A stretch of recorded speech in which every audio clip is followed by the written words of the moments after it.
And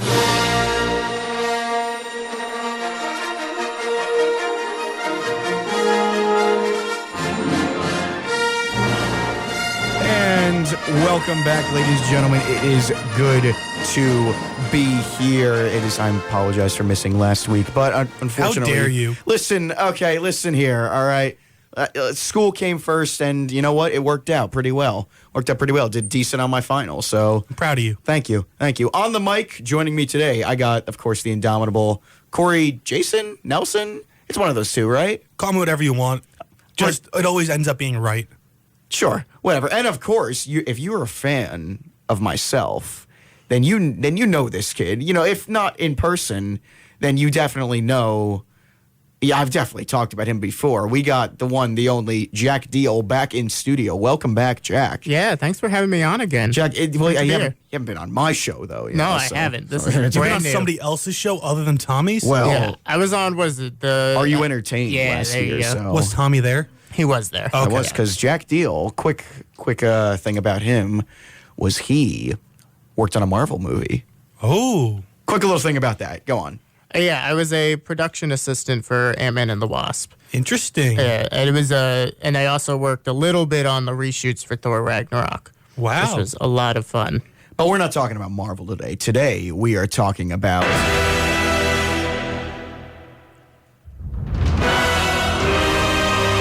Is that the new Disney music? It is.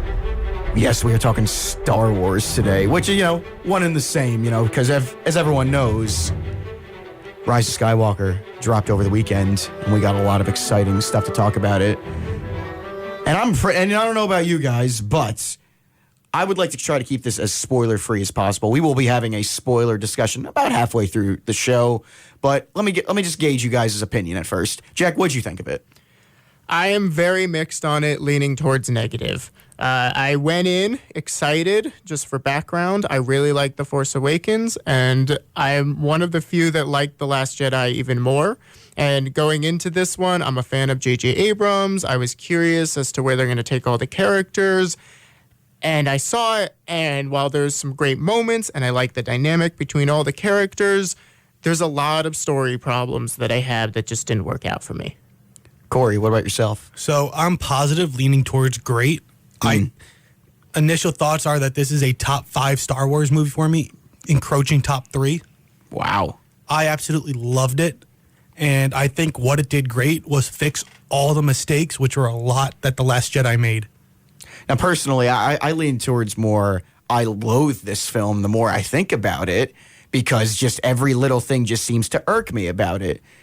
Now, you did not like The Last Jedi, though, correct? The way the way that you seem to feel about The Last Jedi is how I feel about the way you feel about The Rise of Skywalker is how I feel about The Last Jedi. See, this is what I've been noticing with a lot of fans as of late. People who did not like The Last Jedi seem to really love this film, and I think it's just because Disney gave you guys what you wanted. And I don't think there's a problem with that. I think there's a huge problem with that, because... See, my issue is not just that they gave you what you wanted, because fan service, that can be used in a negative way, but it also can be used positively. Yeah. Absolutely. Avengers Endgame is a perfect example of giving you just everything. about to say that, yeah. And so I was hearing that there was fan service going into the movie, but that's not a bad thing on its own. No. You want to service the fans, right? When You don't want a movie. Yeah, that's what I felt The Last Jedi did, was the exact opposite. It took everything that the fans loved and just ripped it to shreds in front of them and told them, "Hey, screw you.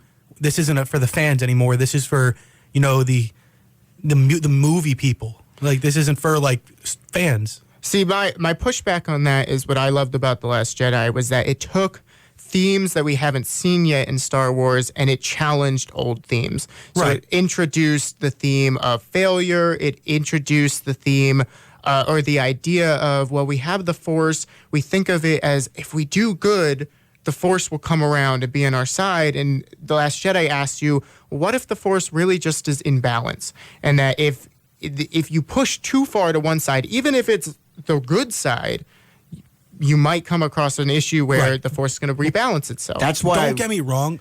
Go ahead, I agree with that.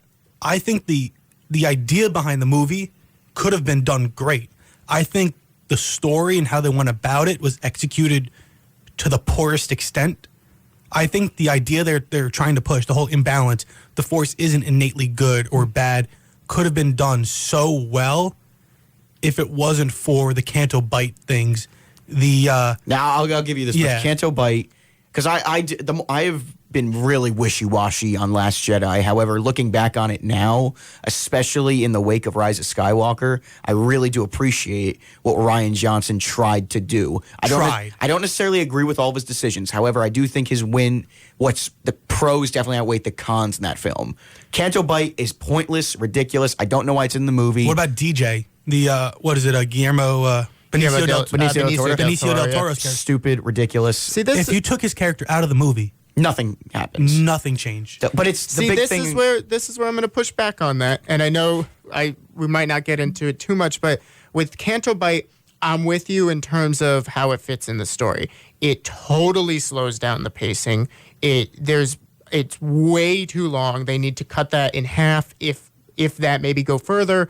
But I do like the themes that it introduces. I do like seeing different parts of Star Wars, these war profiteer characters. I enjoyed that. That was a good idea. And with DJ, I don't particularly like the character itself is a bit too cartoony, but the idea behind the character and how it pushes the story forward is that he introduces the idea of these war profiteers both helping the First Order as well as the Resistance. And I think that that's something that really makes Finn look at, where am I in all this? Am I someone who just get away? Do I need to join the Resistance? Because at that point, he was really only in it for Rey.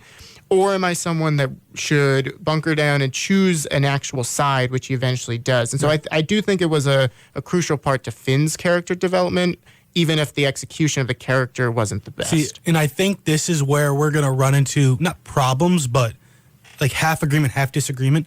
I think this is, again, another aspect of how the themes of the movie and the ideas behind it had great backing. I think the whole war profiteering, the ones who back both sides, I think that was a great element to explore.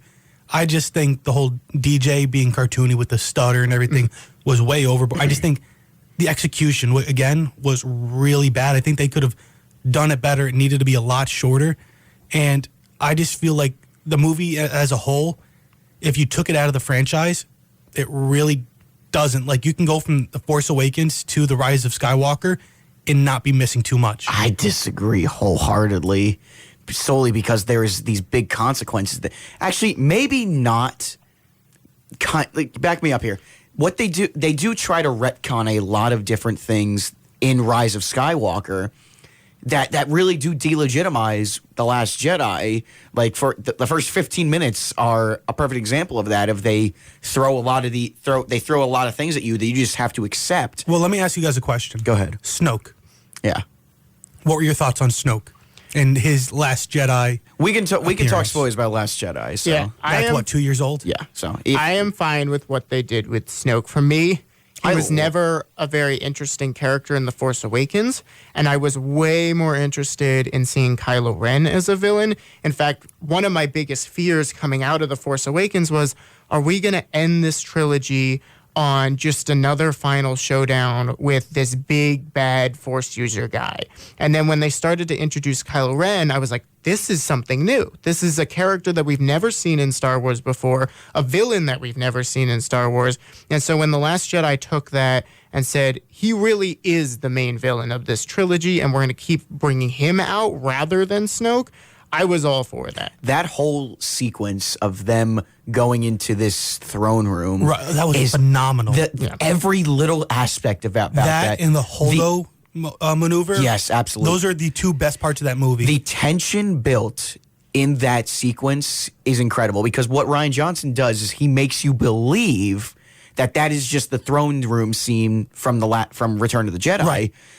However, as soon as Kylo kills Snoke, you have no idea where that scene is going. And as soon as he killed Snoke, that's where I kind of diverged from what you're thinking. I think that showed the good in him, and I think that is what showed me that maybe he's not really going to be the main villain. He's going to be more of an anti-hero, somebody struggling with identity. But here's the identity. I think was the biggest key and theme of The Rise of Skywalker.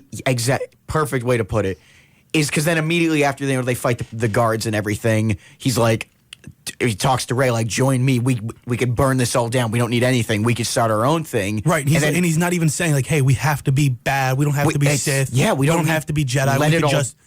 Let it all die. You know, and then Rey won't do that. And that scene of him just saying like, no, you're not thinking clearly. You need to let go. So trust me, I know where you are. Right. And I thought that was great. Their relationship definitely carries that film. I think that was the only character development that was good and necessary in the film. And that's a big problem with what I have of Rise of Skywalker is they seem to just throw that out. Perfect example is in Last Jedi with Kylo's character. He destroys his mask because he finally realizes, I'm not Vader. I'm never going to be Vader. I'm going to be my own thing. In this film... Well, he destroyed the mask, I think, more because Snoke was like, so you're not Vader. Get rid of the mask. To go back, though, to why he kills Snoke, I didn't see that movement as I'm doing it because I think that Snoke is evil.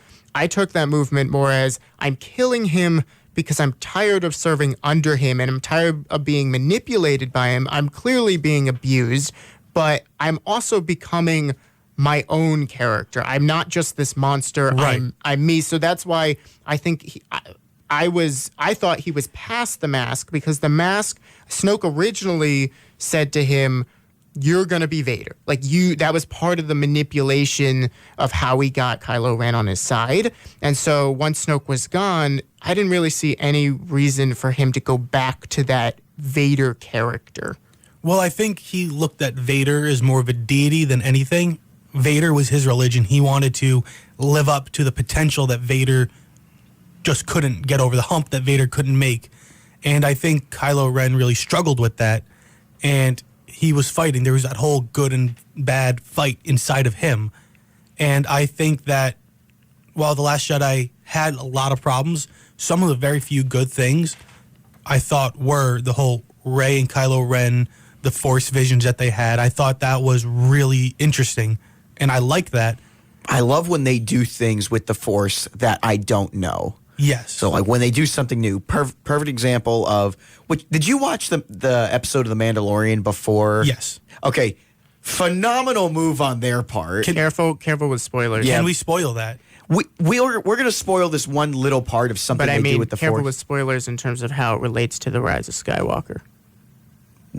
Okay, yeah. I'm just going to say what the power is. Okay. So basically, in The Mandalorian, Baby Yoda heals this one guy through It's Force the child, not Baby Yoda. Sorry, He's the child. I'm sorry. And then in Rise of Skywalker, Rey does something similar, or does the exact same thing. And I thought that was brilliant move on Disney's part. Yes. Absolutely The brilliant. tie-ins are great. So, really love that. Yeah, and for like going from The Last Jedi to The Rise of Skywalker, there were some things that I think J.J. Abrams continued from The Last Jedi really well, and he built on them Force-wise, and I was all for that. Yes.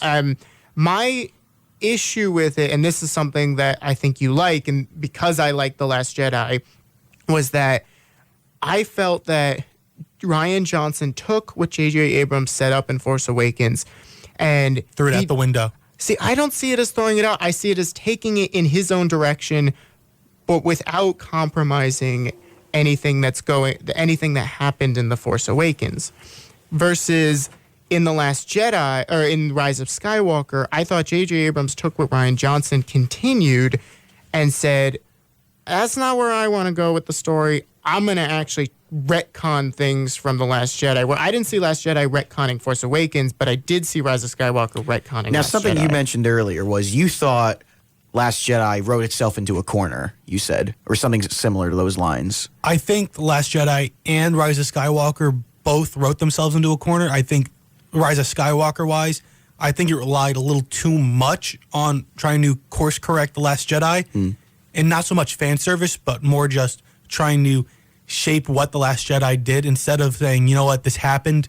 Let's just accept it and try to make it as good as we can. See, And I can agree with that for sure. But I think the way they did it, maybe they didn't go about it the best way, but I think they did it in a good enough way that made me satisfied for the most part. They did go a little overboard with fan service and callbacks. I don't think they did enough, if you're going to ask me. I think in The Rise of Skywalker. In The Rise of Skywalker, because when I heard, I'm watching this movie and certain things are happening, Well, we can talk about the main villain because that was announced in the trailer. Yes, Palpatine. He is a wasted in this film. Him being alive not only diminishes I think Vader's they needed to bring him back in The Last Jedi if they were going to do this. They did not set him I up think properly. they need, whether it's a post-credit scene or just an innocuous, thing that, like, wait a minute, was that who I thought it was? I think they needed to build. I just think that in this trilogy, there was a lack of communication story-wise between J.J. Abrams and Ryan Johnson. It is Oh, yeah, such 100%. And I think yeah. that really was a disservice to the franchise. And I don't think you can put that on anybody It is other than glaringly Disney obvious. themselves Yes. for not running this well, It's Kathleen Kennedy. who is awful at her job. I wouldn't say she's See, awful, this is but where, with Kathleen Kennedy, I think she's a phenomenal producer. She's been around since Raiders of the Lost Ark, or Last Ark, whatever. Lost Ark. Lost Ark. You thank can do it. You can do it. Good and, job. she's been complimented by Steven Spielberg as being one of the best in the business. I think that she's coming at this from more of a producer angle. And She needs to take the Kevin Feige role. yeah, what Disney needs to do is appoint someone to either work alongside her or to have a story group that is more of the creative side of Star Wars. Because look at people like Jon Favreau, Dave Filoni, How good are they? and Pablo Hidalgo. Hidalgo, yeah. They love Star Wars. They love the extended universe. They love the new movies. They love the old movies. John They- Favreau is so good with The He- Mandalorian. absolutely. And that story. And you could tell he's not just doing that cares. as he cares. I don't feel like they care. I get the same vibe from Mandalorian that I got from the original Iron Man. Yeah. Which both were John Favreau. You could tell that he put the care and the love to not only create something, but to really do it right. Do you watch the animated stuff?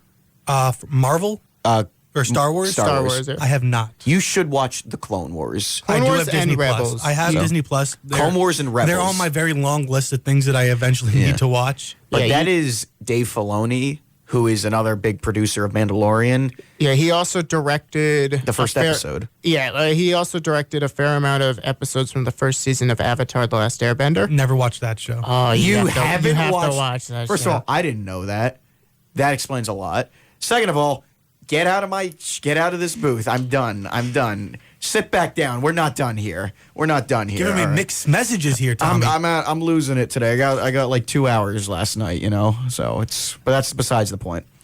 But some of the TV shows, animated shows for Star Wars, is some of the best Star Wars storytelling. And those there are all is. canon, right? Yes. Those are okay. Yeah, 'Cause the I know only when one- Disney bought Star Wars, a lot of stuff that was canon they turned into legends.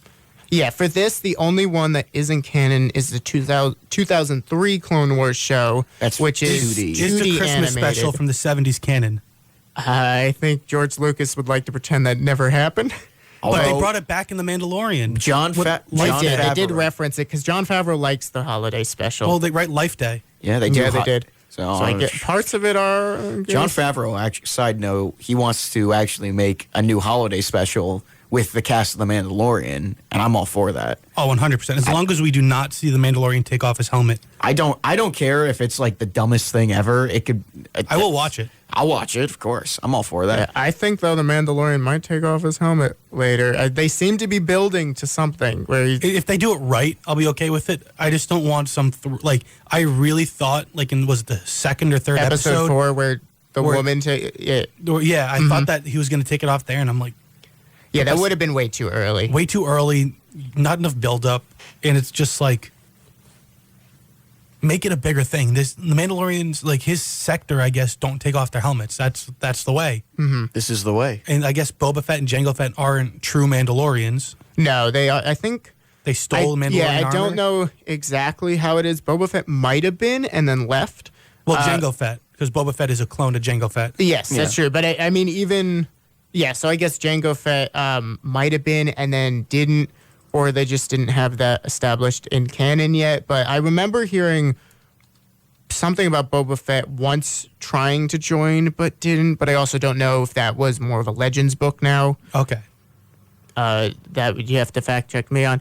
But getting back to Rise of Skywalker and just some of the general problems that I had, even going away from the story, I just thought the pacing for the first hour to like hour and 20 minutes, Little rushed. little rushed. I felt a little the same way too, but I felt on a good sense.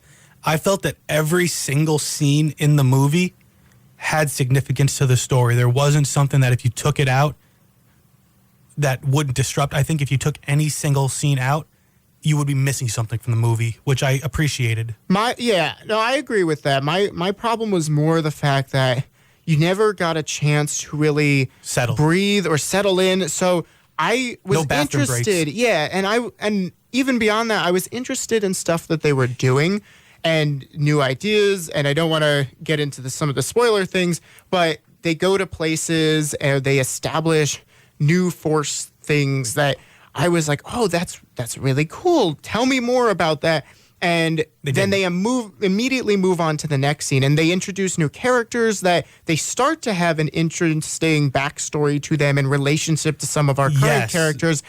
And then they push them aside to move on with the story. And where Force Awakens is a fast-moving movie, but I never thought that it compromised character. Right. While this movie, I really felt that it did. I know I can totally get behind that. I felt that they were doing a lot of side spin-off settings. I think I can say that. They're setting up a lot of stuff that, like, if it was received well enough, they might do a spin-off show or movie. But here's my thing is they leave like these little strands of like, oh, what's going to happen next? This is the end of the trilogy. This is not your time to be setting up stuff. This is your time to wrap up things. See, I know this is an unpopular opinion. I think they should have taken the stereotypical trilogy, quadrilogy approach where they take a story that should have been 3 and turn it into 4. I'm actually with you on this, too. Kind of like how Hunger Games, Harry Potter, I think Twilight did it. Avengers, kind of. Where you take that last movie and you split it into 2.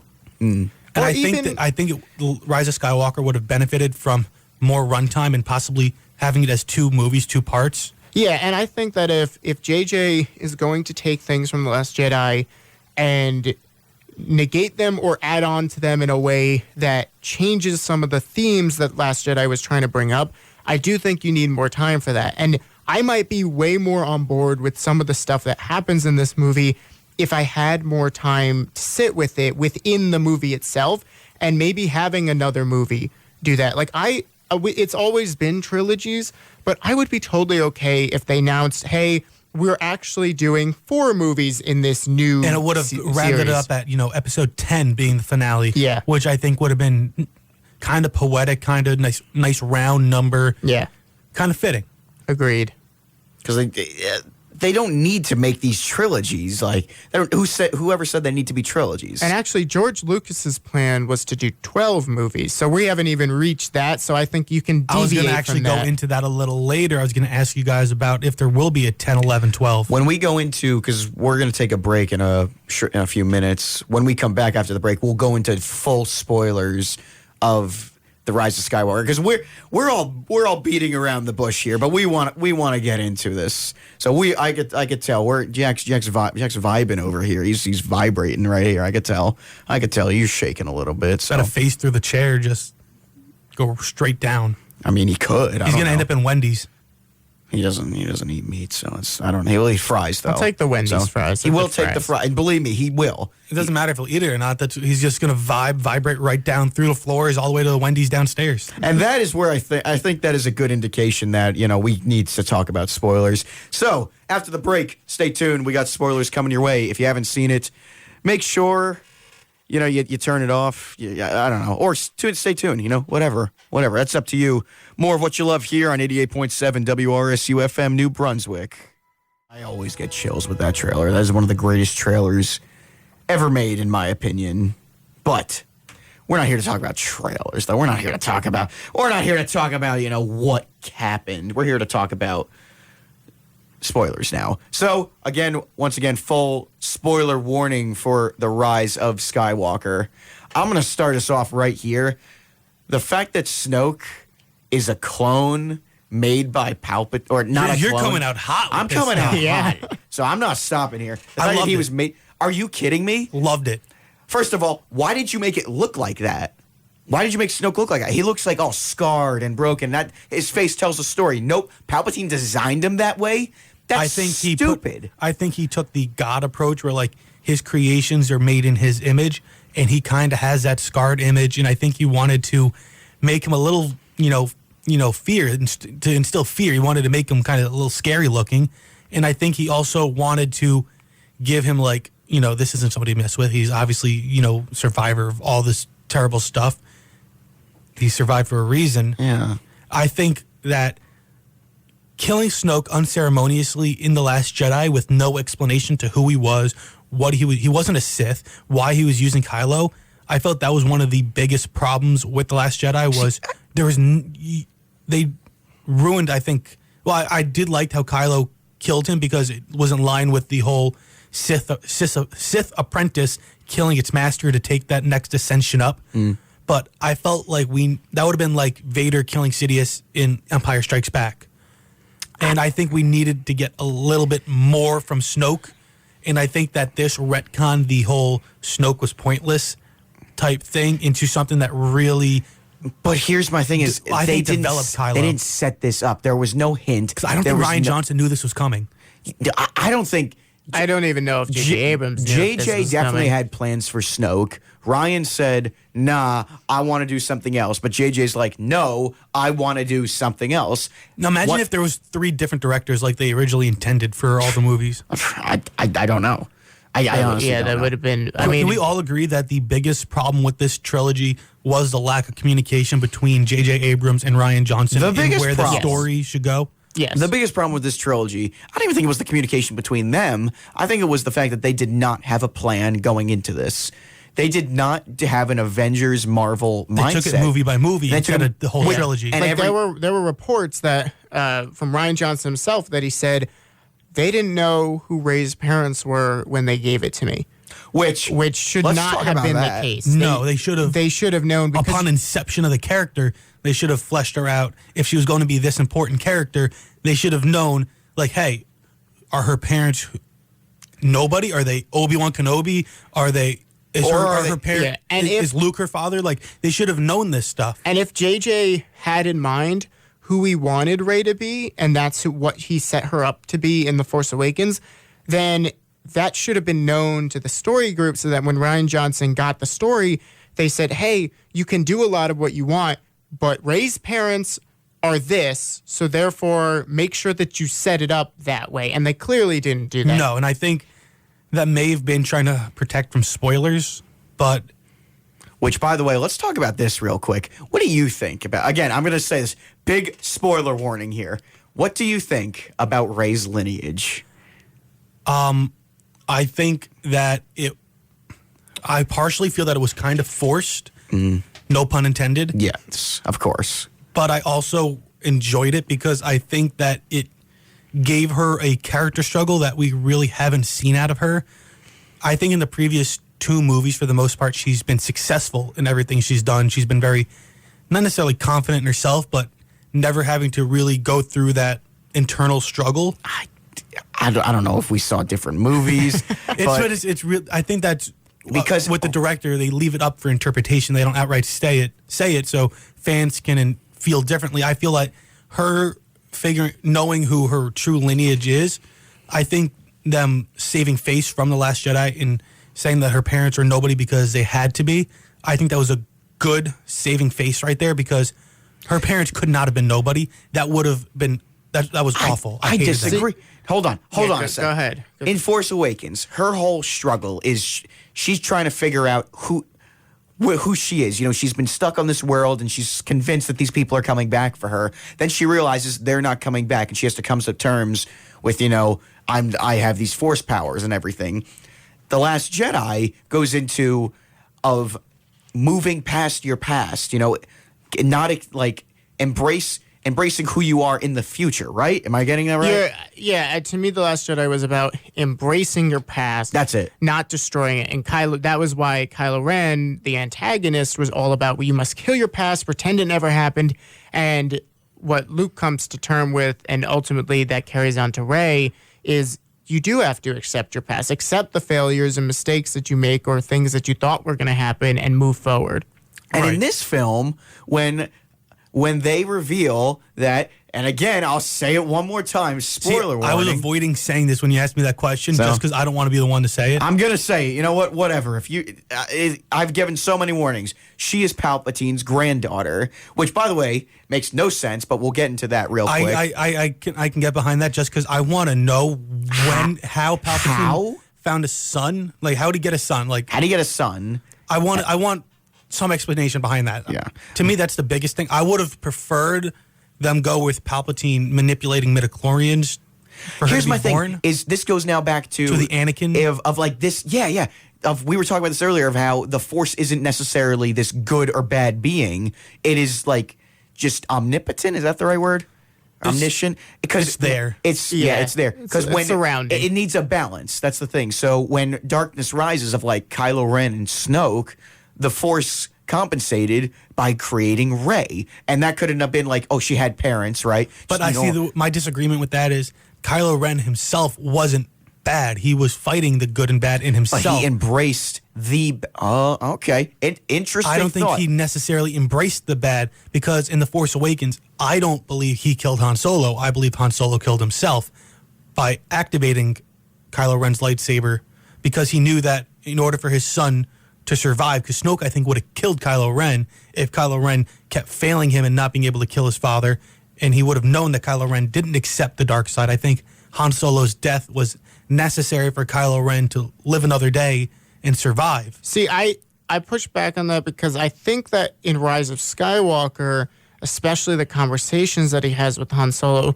made it clear that he struggled with that decision, and I don't think he would have struggled as much if he wasn't the one to quote-unquote pull the trigger. I get that. And I also think that in Force Awakens, that was a moment where if Han was really trying to tempt him and bring him back to the light side, I think killing the thing that is causing the most struggle, which is Han killing himself, that to me says that he now has no good influence going forward. Right. Versus if Han had kept alive, there's still a chance that even if Han didn't die let's he could call a spade a spade. Han died because Harrison Ford wanted him to die. Yeah. Harrison Ford wanted Han killed off in Return of the Jedi. Which, holy moly, the fact that he was back in this movie that blew my mind. I hated that.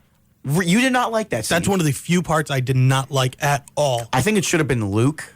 I think it should have been Luke. Yeah. Like, I thought this was nice. I think that you needed that to be a Force ghost for starters. Yeah, I think that did need to be. Well, it was meant to that be. would have explained the ending also, I believe. I think you needed it to be a Force ghost because that would have helped explain why Kylo Ren at the end turned to nothing, kind of like how Yoda and Luke. Yeah, I didn't get why he turned to nothing. Right, I think if that was a Force ghost and he had even if it was an off-screen conversation with Luke where they showed them talking as they panned away to Rey and Finn or whatever they were going to next, I think that would have explained a lot. I think having just a memory of Han Solo talking to him, I thought that was dumb, and I thought that was just a way to shoehorn Han Solo into the finale. And I also think that then it almost hurts Luke's death in Last Jedi. Which I think they should have saved that for the finale.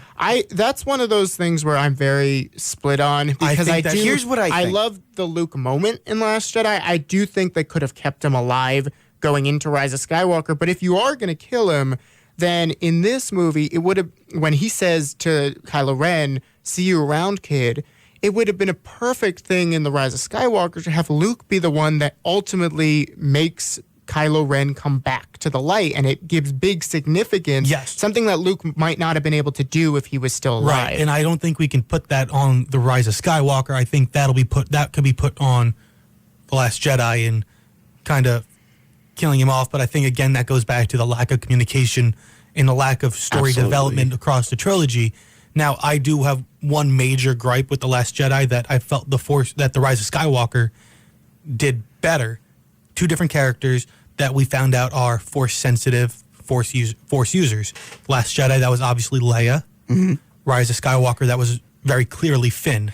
In the JJ confirmed that the thing that Finn was going to say was I'm Force sensitive. Right, so. Which I was totally fine with how they did it. Yeah. And I wish they did that with Leia. I think having Leia use the Force out of nowhere to bring herself to safety was just too much. See, I think they needed little things to lead up to that to show us, hey, wait a minute.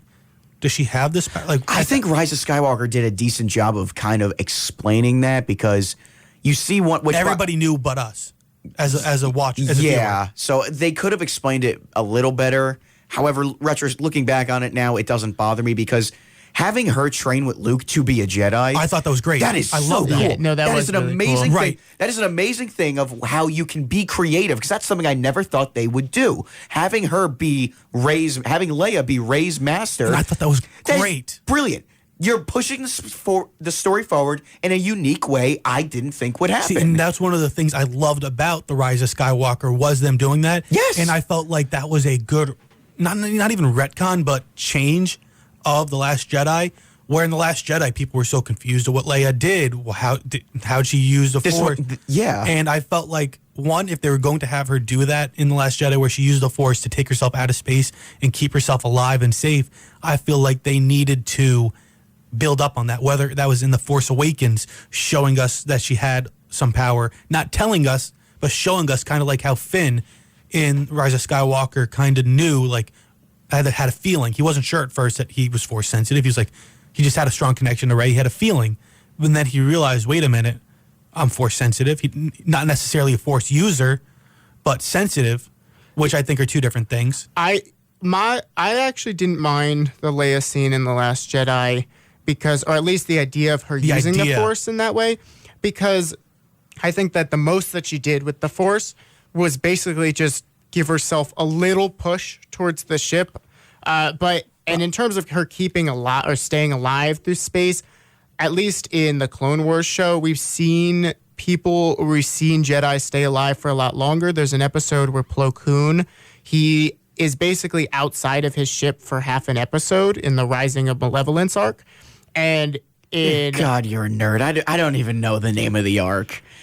To be fair, I did just watch it, but it was. I have heard of Plo Koon, if that makes any. Yeah, he's the guy with. I know Plo he's Koon. the orange guy with the mask. Yeah, but I mean, I think that might also be species-wise. It might be. Yeah. It might be. But I think that they needed a better build-up to that. I think if that was more of a, like, we've seen, like, you know how at the end of the Last Jedi, you saw the kid bring the broom to himself. Yeah. Which I didn't mind. Mm-hmm. But if we'd see Leia do little things like that, or maybe she, we saw her just go to grab a mug of coffee and it kind of just went to her hand, or like little things. Let me ask you something.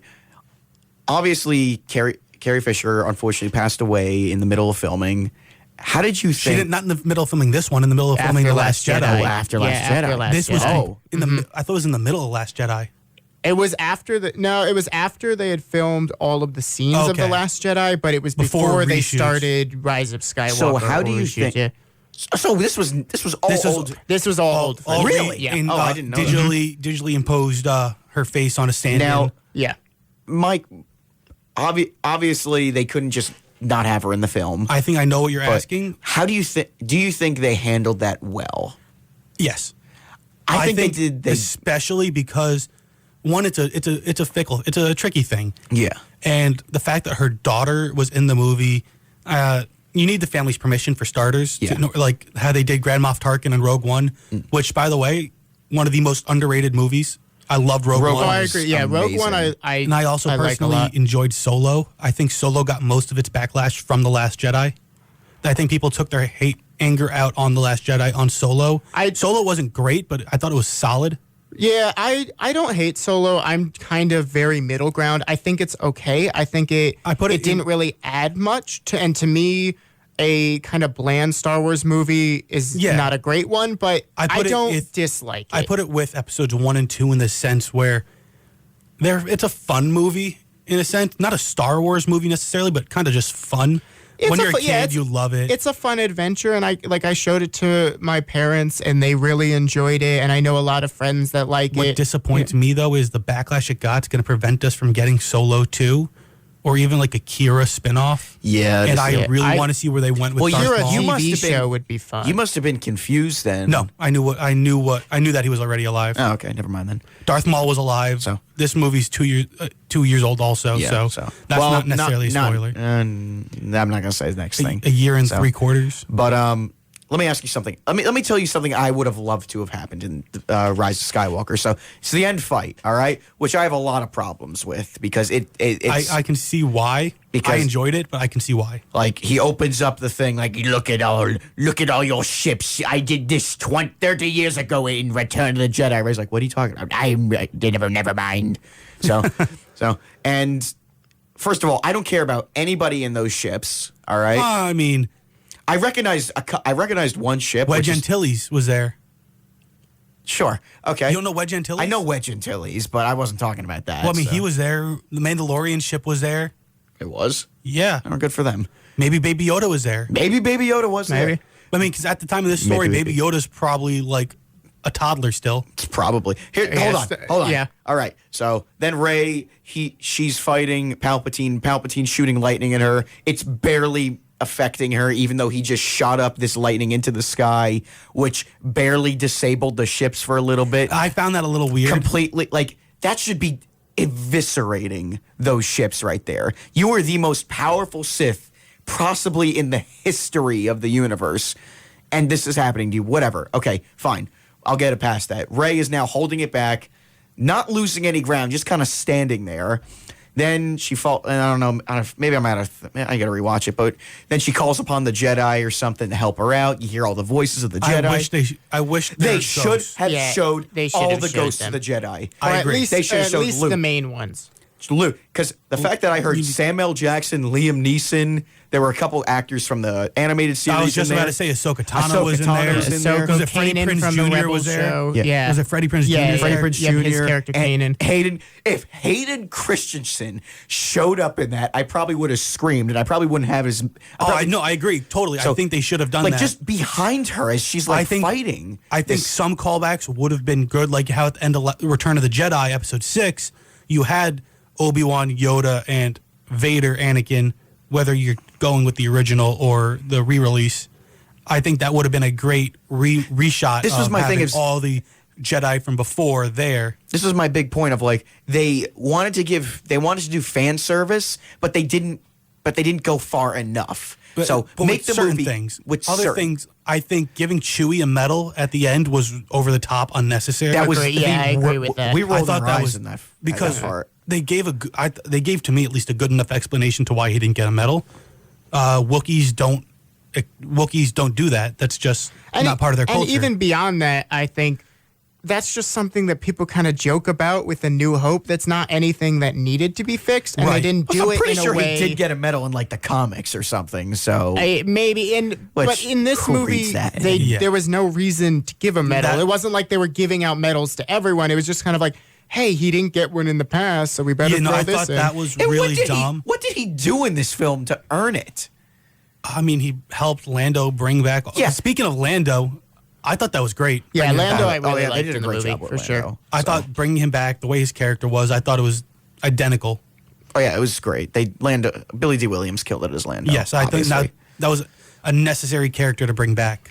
Yeah, but or at least reference. Going back to Palpatine for a second, to me, he just felt like a Phase 1 Marvel villain, which was very disappointing. He felt more like a Loki Avengers than a Thanos Avengers. Not even Loki. For me, was he reminded me a lot of Whiplash from Iron Man 2. Have more like the Mandarin. Or The a little big- bit, the yeah, big or a build-up- little bit like the The Mandarin. big build up with the unsatisfying end to who this Yeah, was. and I mean, this is Palpatine. He's like a master manipulator. He's a Sith sorcerer. I like how, just not to cut you off, I do No, like right. how he was the villain because in the whole arc, the whole 9-episode Skywalker arc, he was the villain. You could not make a sequel trilogy and not have it be because of him in some way. Then set him up earlier. Yes. That's my thing. Or Set do him- more with him. I think like I'm not at all opposed when they announced Palpatine. I was just as excited as everyone else. Like, oh, I can't wait to see what they did. But what they did do was I feel like they just went, okay, what did he do in the past? Well, he shot lightning out of his hands. All right, let's have him do that rather than.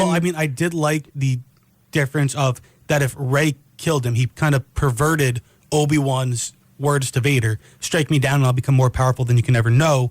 You know, Obi-Wan saying that to Vader. I think he perverted that and twisted it in his own insidious way. all the Yeah. Sith. And no, he goes, strike me down and strike me down and I will, take over your body. Yeah. Because she is the perfect host for him.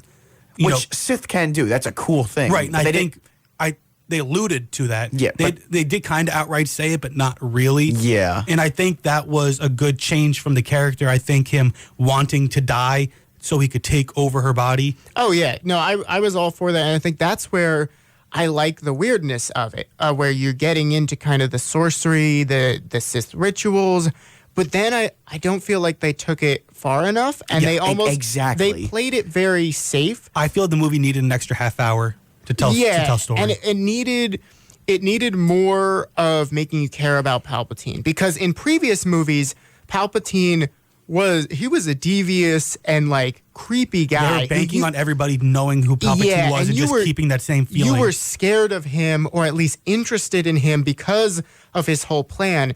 In this one, they told you his plan pretty much right away. And also, I feel like they tried to write him scary without making him scary. Like they went, all right, the looks were scary. The looks were, visually, I thought he was the fantastic. movie was great in general, for sure. Visually, I that's what I pictured Palpatine to look like. Yeah. Because it's not necessarily the same body from that was thrown down the reactor shaft. Yeah. But it was maybe the remnants of the body that was kind of genetically engineered to be livable for his.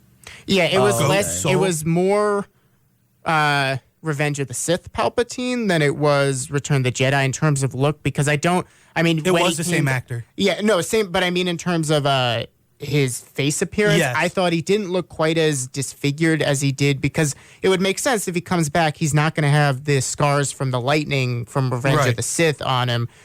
Which I thought they did well. But I think that for his character and with the whole plan of the First Order in this movie, they tried to go too over the top. Right. They went, all right, well, we're throwing in Palpatine, so how can we make him threatening? Well, what if we made him have his whole armada ready to go? Well, wasn't that from Legends or some book somewhere that he did this? It might have been, but again, I believe not that's where they set took- up in any Right, in I these feel like movies. but that's where they took the inspiration was. Oh, they he did totally do might this. have, yeah, for sure. And then I think they went, all right, well, how can we make the fleet? is a Death Star. I love that. I thought that was so intimidating. I think that is so I thought it was stupid. too over the top. I of it. thought that really drove up the stakes where he had all this time. It was what? How long? 35 years? 30 years, yeah, yeah, something something like along that. those lines. 30, 35 years from Return of the Jedi to the Rise of Skywalker. He had that long to really perfect what he was doing. And what really was his downfall was the simplest thing, similar to the Death Star having that one lane, that all the ships needed this one, in order to get off the surface of Exegol, they needed to have one transmitter or whatever help them guide them up. And I thought that was just so fitting, how his confidence and his hubris was his greatest problem. And I think Rey said it too. Or no, not Rey, Luke. Luke said, your confidence is your biggest weakness. And he says, your love for your friends is yours. And I think that was a great mirror to the Rise of Skywalker. But where people run into, not the problems, but the disagreements between The Last Jedi and Rise of Skywalker, it's really, who do you blame for the end of the story? Because personally, I think The Rise of Skywalker ended it well enough because they spent a lot of time retconning The Last Jedi. And I think The Last Jedi should have done better to set up Rise of Skywalker. And I feel like people on the flip side feel like The Rise of Skywalker should have done more to not retcon The Last Jedi, but to embrace it and push forward with that story. Yeah, no, You really got like a parallel universe story. for sure. And because I do think, I'm on the opposite end where I think Last Jedi set up stuff. I think that it ended with a lot of open ends where it closed some books. Like it had, okay, Rey is now on the path to being a Jedi. Kylo Ren is now the leader of the First Order. I love how they would call him Supreme Leader Kylo Ren. Yeah, and I did too, and I think that was something the Last Jedi set up for Rise of Real Skywalker. quick, we didn't talk about this. Yeah, go What ahead. about Hux? Stupid. Okay, we're on the Idiot. same page on that. There was they gave no foreshadow, no build up for it to be him. I kind of knew. I kind of figured it was him. it was obvious. Yeah, it was obvious. And then once it's like, why are you helping us? I just want Kylo to lose. I'm like, That's so that is dumb. that is stupid. That is childish. I'm kind of middle of the line there, or middle ground there, because his reasoning of I just want Kylo Ren to lose is very flawed.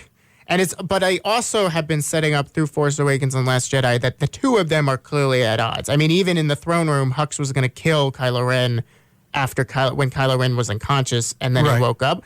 But my huge issue with Hux being the spy was they didn't do anything with it. No. They said, okay, he was DJ from pretty much from Last Jedi. Yeah. They were like, okay, here's maybe an idea that we could play on. We could set up as interesting. They needed to set this up during The Last Jedi, I think, where he was he was one of the reasons why they got off of Crate, was because there was a spy helping. Set up there being a spy.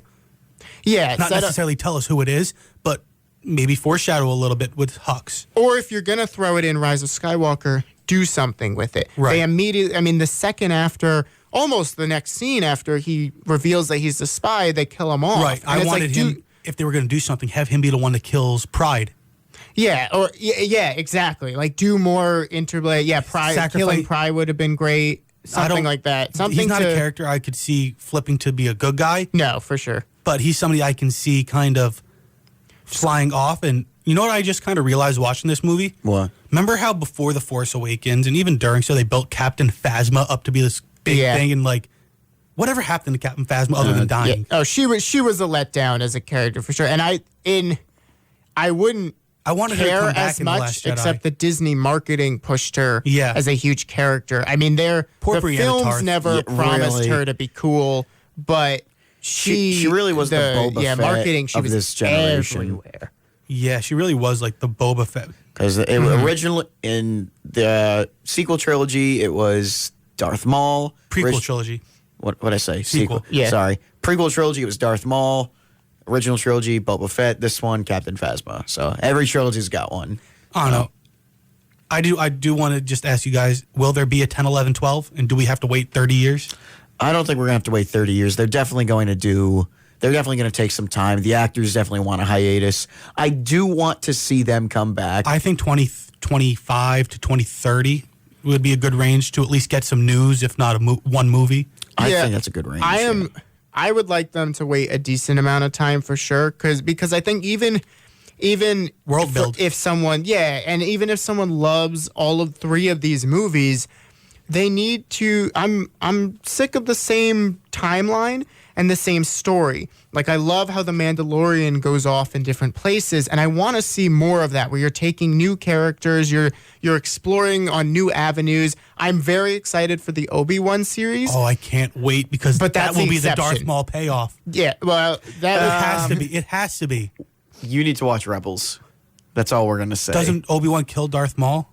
Is that do you know that? Or, I'm almost positive I know that. Watch Rebels. But you got to watch Clone Wars first. I think actually there's a chance for Vader to be the antagonist, because I believe the Obi-Wan series is set early enough. I thought Obi-Wan only met Vader during A New Hope. He says something like, "I haven't seen you," I forget the exact line, but they could get around it. They'd have to be careful, not because there's very easy to retcon A New Hope. Yeah. But I think that it's set early enough, or close enough to Revenge of the Sith. Do we see Baby Luke? Maybe I think we do see Baby Luke. That would be. I don't know how you get around not seeing Baby Luke at some point, but unfortunately, our time here has come to an end. Yeah. I know it is. This was a phenomenal discussion. I'd like to thank Corey, Jason, and I almost said Nelson there. Wouldn't be the first time. Corey, Jason, and Jack Deal both for coming on. Thank you, Tommy. Oh, it's my pleasure. This was a great discussion. Where can they find you? A lot of fun. They can find me on WRSU. I'm on the crew with the sports, so keep an eye out on our Twitter. We'll be posting out a lot of stuff. That's at WRSU Sports.